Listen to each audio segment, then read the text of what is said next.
പരിപാടി ഇതാ കുടംപുളി പറക്കുക. പുളി 2 മരം നിൽപ്പുണ്ട്. അതിൻ്റെ ചുവട്ടിൽ നിന്ന് വീഴുന്നത് ഞങ്ങൾ എടുക്കുവാണ്. ഉണക്കിയെടുത്ത് കീറി ഉണക്കണം. രാവിലത്തെ പരിപാടി ഇതാ. പല വർഷമായിട്ട് കായ്ക്കുന്നുണ്ട്. ഈ വർഷമാണ് നമുക്ക് കൂടുതലായിട്ട് കുടംപുളി കെട്ടി തുടങ്ങിയത്. ഇത് നമ്മുടെ കുടംപുളി മരമാണേ. ഇവന് ഒരു 10-20 വർഷത്തെ പഴക്കമുള്ള മരമാണ്.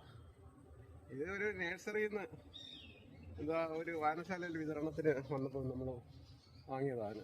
2 എണ്ണം ഉണ്ട്. അപ്പോൾ അതിനകത്ത് എല്ലാ വർഷവും കുറേശ്ശെ പുളികൾ പിടിക്കാറുണ്ട്. അപ്പോൾ ഈ വർഷം എനിക്ക് തോന്നുന്നു കുറച്ച് അധികമായിട്ട് പിടിച്ചിട്ടുണ്ട്. പിന്നെ ഈ ശരിക്കും വെയിലടിക്കാത്തതായതുകൊണ്ട് പൂർണ്ണമായിട്ട് ഇടയ്ക്ക് റബ്ബർ തോട്ടവും മറ്റു വൃക്ഷങ്ങളൊക്കെ നിൽക്കുന്നതുകൊണ്ട് പിന്നെ കാ കുറവാണ്. എല്ലാ കമ്പിലും ഒന്നും കാ പിടിക്കുകയാണ്. വെയിലടിക്കുന്ന കമ്പുകളിൽ മാത്രമേ കാ പിടിക്കാറുള്ളൂ. ഏതായാലും കുറച്ച് പുളി രാവിലെ കിട്ടിയിട്ടുണ്ട്. അത് കിടക്കുന്ന ഇതാണ് നമ്മൾ കണ്ടത്.